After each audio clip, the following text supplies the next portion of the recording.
Good morning, folks. This is Greg Judy at Green Pastures Farm. I want to give just a little plug today about, when you get in droughts, some of the plans that you can take and just a few steps that'll help you through some prolonged droughts. And, we're in one now in Missouri, and we've been in them before. We'll have them again in the future. And one of the quotes that I like to use is, if you always manage like you're in a drought, you'll never get hurt. So, you always need to be planning about the future and what your forage resources are and what your stocking rate is, and you need to be able to have a plan ahead of time in place of what you do when droughts hit. And it's pretty nice to have it written down, especially when you start talking about destocking animals in your herd and what classes of animals go, and how many are you going to sell, what percentage of the herd needs to go. And so talk a little bit about that. And the other thing I wanted to cover today is the mental aspect of it. There's it can be very, very depressing sticking around the farm every single day and never getting away from the farm. And that's not a good thing, because it doesn't rain. You hope it rains, but it seems like it doesn't. And then the rains start going around you, and it can just really mess with you. And so one of the things that I've found in the past, I've went through a lot of droughts. I've been doing this pretty much a long time. I'm not going to tell you how long, because I tell you how old I am, but I don't care. I don't care if people know how old I am, but it's been, pretty close to half a century now. And anyway, you have got to get away from the farm.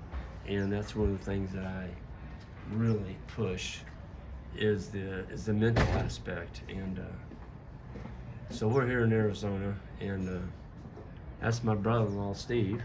Hey there. Hey, Steve, how you doing? Eggs and bacon and muffins, and I'll tell you what, the way they're eating in there, you better get in there and get you a plate.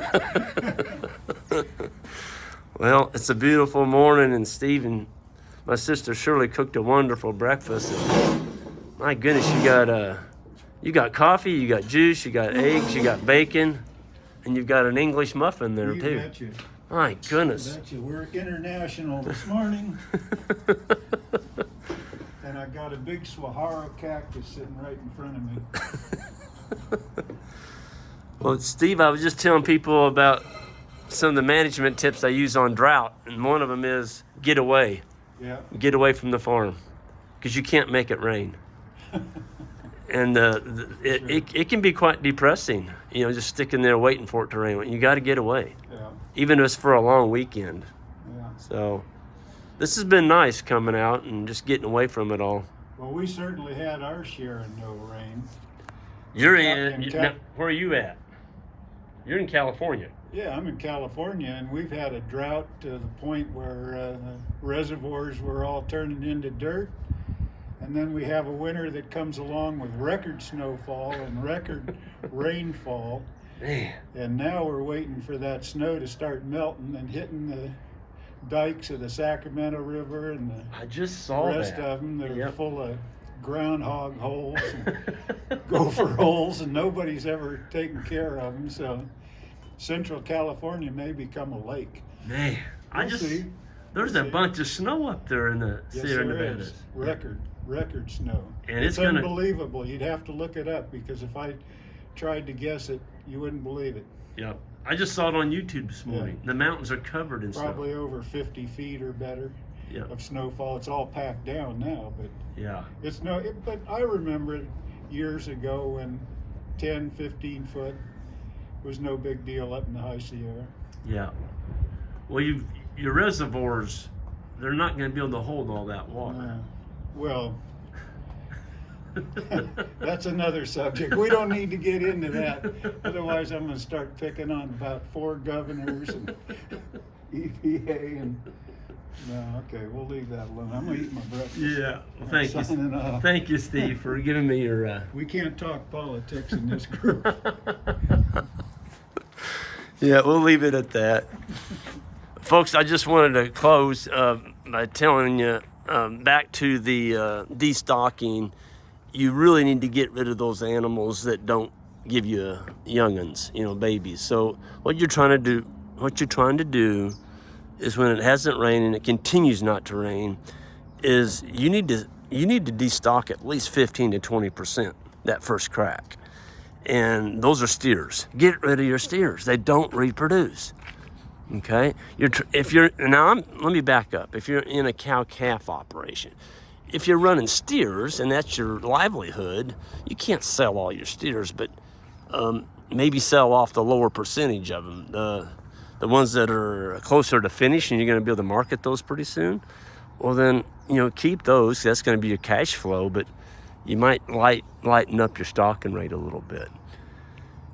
One of the things that I've done is we keep a list of older cows, or cows that maybe have, let's say they have a hair coat they didn't shed off completely in the spring, or maybe you've got a cow that came up with a limp, or maybe an enlarged teat where it gets real big when she calves. Those are all animals I would call on the chopping block. You need to sell those, and if you do, you're going to be able to preserve your main cow herd, and when it does rain, you're ready to crank again.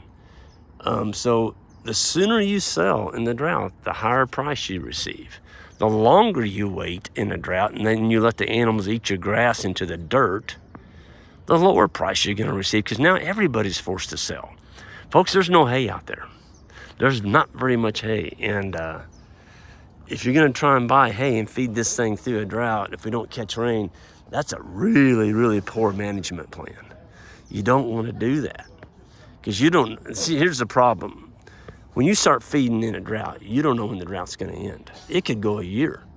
Are you still going to be buying hay in a year from now, trying to feed these animals to keep them alive on your farm? What do you think they've done to your grass base? They've grazed it into the dirt, and so when it does rain, your farm is not going to recover. I mean, it will. It'll recover. It's going to take a long time. It may take a couple of years. So there's a quote, and I'm going to quote Bud Williams. And Bud Williams is one of the sharpest old cattle guys probably ever lived. And he said, Greg, he said, in the cattle business, he said, you can run out of money, you can run out of cattle, but he said, if you run out of grass, you are out of the cattle business. Because, see, grass is our only unfair advantage. It is. It's our only unfair advantage. Wow, check that out. Beautiful mourning dove just came in and landed on that saguaro cactus. That's cool. Oh, you're going to sing to me now. Listen to that. See, this is what I'm talking about. Get away from the farm, even if it's for a long weekend. Allow yourself to heal a little bit. When you come back to the farm, you're going to be refreshed, and you're going to have a different outlook on some of the things that you're facing at the farm, and you'll just move forward, I'm going to get out of here, folks, because there's breakfast up there waiting on me, and it's getting cold, and I'm going to see y'all next time. And hit that subscribe button on the way out. We'll see you. Take care.